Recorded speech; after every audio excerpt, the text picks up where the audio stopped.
Welcome back to ALEC's This Week in American History. Here we go. This week in 1775, the Battle of Bunker Hill. On June 13, 1775, 1,200 colonial troops occupied Bunker Hill to defend it from an incoming group of British soldiers as part of their siege of Boston. On June 17th, the British launched an attack on the colonists. While their first two assaults were repelled, the British were successful on their third attempt.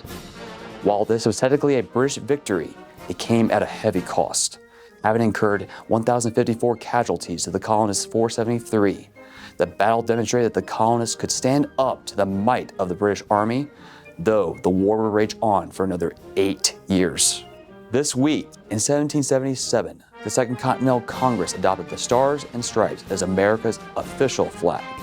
From 1775 to 1777, the Continental Union flag, which consisted of 13 red and white stripes with the British Union flag in the upper corner, was used as the United Colonies flag. On June 14, 1777, the Continental Congress passed the Flag Resolution, which states the flag would feature 13 alternating red and white stripes with 13 stars over a blue field, representing a new constellation. Although the resolution did not specify a particular arrangement, number of points, or any other details, the most well-known of the early flags was what's known as the Betsy Ross flag, which features 7 red stripes, 6 white stripes, and a blue field with a circle of 13 stars. In 1949, Congress officially declared June 14th Flag Day. And on this week in 1865, Juneteenth. On June 19, 1865, 2 months after General Robert E. Lee surrendered his forces at Appomattox, Union Major General Gordon Granger arrived at Galveston, Texas, to take command of 2,000 federal troops and oversee Reconstruction.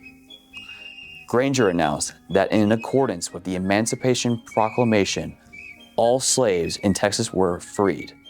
By the end of the year, slavery ended nationwide with the passage of the 13th Amendment. The first Juneteenth celebration, known then as Jubilee Day, occurred the next year. In 2021, President Joe Biden signed legislation that named Juneteenth a federal holiday. Join us again next Wednesday for another edition of ALEC's This Week in American History.